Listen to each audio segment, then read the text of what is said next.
வணக்கம் மக்களே, welcome to the ஃபென்சர் show. இன்னைக்கு ஷோ நம்ம பார்க்க போறது பேட் கேர்ள் அப்படின்ற தமிழ் மூவியோட ரிவ்யூ. இந்த படம் பாத்தீங்கன்னா இப்போ ஜியோ ஹாட் ஸ்டார் ஓடிடி ஆப்ல அவைலபிளா இருக்கு. இந்த படத்துல அஞ்சலி சிவராமன் தான் லீட் கேரக்டர் பிளே பண்ணிருக்காங்க. இந்த படத்தை வர்ஷா பரத் தான் டைரக்ட் பண்ணிருக்காங்க. இந்த படம் வெற்றிமாறனோட கிராஸ் ரூட் கம்பெனில இருந்து வந்த ஒரு படம். இந்த படத்தோட டீசர் ரிலீஸ் ஆகும் போதே இந்த படம் பயங்கர சர்ச்சைக்குரிய ஒரு படம், சமுதாய சீர்கேட்டை உண்டாக்கக்கூடிய ஒரு படம், ஆச்சா பூச்சாட்டு இந்த படத்துக்கு ஏகப்பட்ட எதிர்ப்பு. ரிலீஸ் ஆனதுக்கு அப்புறமும் அதே மாதிரி நிறைய நெகட்டிவ் ரிவ்யூஸ் அப்படின்றது வரதான் செஞ்சுச்சு. உண்மையிலேயே இந்த படம் சர்ச்சைக்குரிய ஒரு படமா இல்ல சமுதாய சீர்கேடை உண்டாக்கக்கூடிய ஒரு படமா அப்படின்ற அந்த கேள்விகளுக்கான விடையை தான் நம்ம ரிவ்யூல என்னோட பாயிண்ட் ஆஃப் வியூவா நான் சொல்ல போறேன். இந்த கதையை பொறுத்த வரைக்கும் பாத்தீங்கன்னா ஒரு கமிங் ஆஃப் ஏஜ் டிராமா. ஒரு பொண்ணோட ஸ்கூல் லைஃபை தொடங்கி அவளோட ப்ரொஃபஷனல் லைஃப் வரைக்கும் அவள் வாழ்க்கையில சந்திக்கக்கூடிய சம்பவங்களை வித்தியாசமா சொன்ன ஒரு படம் அப்படின்னே சொல்லலாம். அந்த பொண்ணு தான் நம்ம அஞ்சலி சிவராமன். இவங்க ஒரு ஐயராத்துல ரொம்ப ஆர்த்தடாக்ஸா வளர்க்கப்பட்ட ஒரு பொண்ணு. இவங்களோட அம்மா படிக்கக்கூடிய ஸ்கூல்லயே நம்ம ஹீரோயினும் படிக்கிறாங்க. அங்க இவங்களுக்கு ரித்து அருண் மேல ஒரு காதல் ஏற்படுது. அதாவது நம்ம டியூட்ல மமிதாவோட பேரா வந்திருப்பார்ல, அவர் தான். ரெண்டு பேரும் ஒருத்தர் லவ் பண்றாங்க. இந்த லவ் வெளியே தெரியுது. அதனால அவங்க அம்மா இவளை பிரிச்சு வேற ஸ்கூல்ல போடுறாங்க. அதனால கடுப்பாகிற நம்ம ஹீரோயின், நான் இந்த ஸ்கூல் லைஃப்பை முடிச்சுட்டு ஹாஸ்டல்ல தான் காலேஜ் லைஃப் கண்டினியூ பண்ண போறேன், என் விருப்பப்படி தான் இருக்க போறேன், அண்ட் எனக்கு பிடிச்ச விஷயங்களை கண்டிப்பா பண்ணுவேன் அப்படின்ற மாதிரி சபதம் மாதிரி போட்டுட்டு கிட்டத்தட்ட போறாங்க.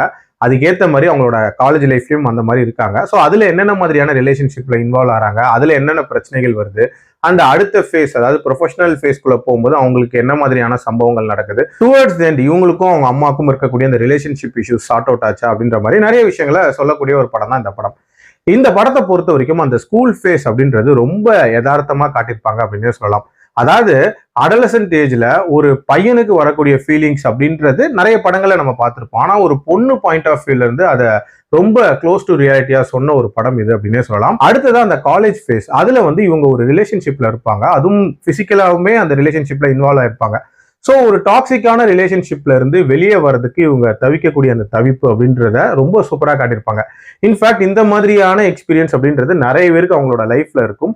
அதுக்கேற்ற மாதிரி ரொம்ப ரிலேட்டபிளா அந்த போர்ஷன்ஸை எடுத்திருந்தாங்க. இவங்க அம்மாவோட லைஃப் வழியா இந்த ஆணாதிக்கம் அப்படின்ற சில விஷயங்களை ரொம்ப சூப்பராக காட்டியிருப்பாங்க. அதாவது அவங்க ஹஸ்பண்டை பொறுத்த வரைக்கும் ரொம்ப சப்போர்ட்டிவான ஒரு பர்சனா இருப்பார். பட் இருந்தாலும் உட்கார்ந்த இடத்துல இருந்து தன்னோட மனைவி எல்லா பணிவிடைகளையும் செய்யணும் அப்படின்னு எதிர்பார்க்கக்கூடிய ஒரு மென்டாலிட்டி இருக்கிற நபரா தான் காட்டியிருப்பாங்க. அதே மாதிரி ஒரு பொண்ணுக்கு கிடைக்கக்கூடிய சுதந்திரத்துக்கு தடை போடக்கூடிய ஒரு நபரே இன்னொரு பெண் தான் அப்படின்ற மாதிரி காட்டியிருப்பாங்க.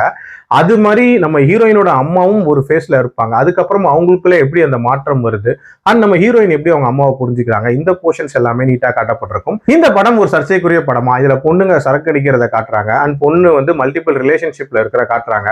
இதெல்லாம் தப்பா இல்லையா அப்படின்னு நீங்க கேட்கலாம். சரக்கடிக்கிற மாதிரியான காட்சியை இவங்க குளோரிஃபை பண்ணாங்களா அப்படின்னு கேட்டீங்கன்னா கண்டிப்பா இல்லை. பட் நிறைய தமிழ் படங்கள்ல அதுவும் மாஸ் ஹீரோஸே இந்த சரக்கடிக்கிறத குளோரிஃபை பண்ற மாதிரியான காட்சிகள் ஏகப்பட்டது இருக்கு தமிழ் சினிமால. அதை பார்த்து எத்தனையோ பேர் கெட்டு கூட போயிருக்காங்க.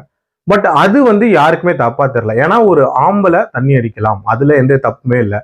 இதே ஒரு பொண்ணு ஒரு படத்துல தண்ணி அடிக்கிற மாதிரியான ஒரு காட்சி வந்தா அதை பார்த்து இந்த சொசைட்டியே கெட்டு போயிரும் அப்படின்ற மாதிரியான மனநிலை என்ன மாதிரியான மனநிலை அப்படின்னு தான் கேட்க தோணுது. அதே மாதிரி ஒரு பொண்ணு மல்டிபிள் ரிலேஷன்ஷிப்ஸ்ல இருக்கிறது தப்பா அப்படின்ற மாதிரியான கேள்வியும் வைக்கிறாங்க. அதாவது ஒரு பொண்ணு ஒரே நேரத்துல பல ஆண்களோட தப்பான ஒரு ரிலேஷன்ஷிப்ல இருந்து அதை குளோரிஃபை பண்ற மாதிரியான விஷயங்கள் இதுல இருந்துச்சா? சத்தியமா இல்லை. ஒரு ஃபேஸ்லயும் அவ ஃபேஸ் பண்ணக்கூடிய ஆண்கள் அவங்களோட எந்த மாதிரியான ரிலேஷன்ஷிப்ல இருக்கா அப்படின்றத தான் காட்ட ட்ரை பண்ணியிருக்காங்க. இது மாதிரியான படங்கள் தமிழ் சினிமால வந்ததே இல்லையா? உதாரணத்துக்கு ஆட்டோகிராஃப் எடுத்துக்கலாமே. ஒரு ஃபேஸ்லயும் அவருக்கு வரக்கூடிய ஒரு காதலை காட்டியிருப்பாங்க. இன்றைய காலகட்டத்தில் அது எப்படி இருக்கு அப்படின்றத காட்டின ஒரு படம் தான் இந்த படம் அப்படின்னே சொல்லுவேன். இன்ஃபேக்ட் இதுல ஹீரோயின் லைஃபை ரொம்ப பெர்ஃபெக்ட் லைஃப் அப்படின்னு மாதிரிலாம் காட்டியிருக்க மாட்டாங்க. இன்ஃபேக்ட் நம்மளோட லைஃபே அப்படின்னு நம்ம சொல்ல முடியாது. நிறைய தப்புகள் பண்ணியிருப்போம், அதுல இருந்து சில விஷயங்களை கத்துட்டு இருந்திருப்போம்.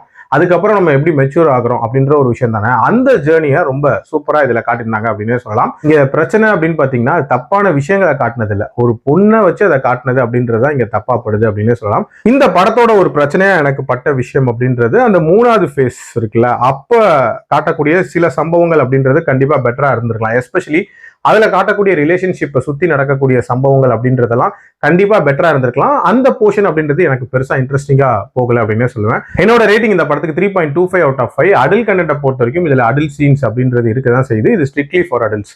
மீண்டும் அடுத்த விமர்சனத்தில் சந்திக்கிறேன். நன்றி, வணக்கம்.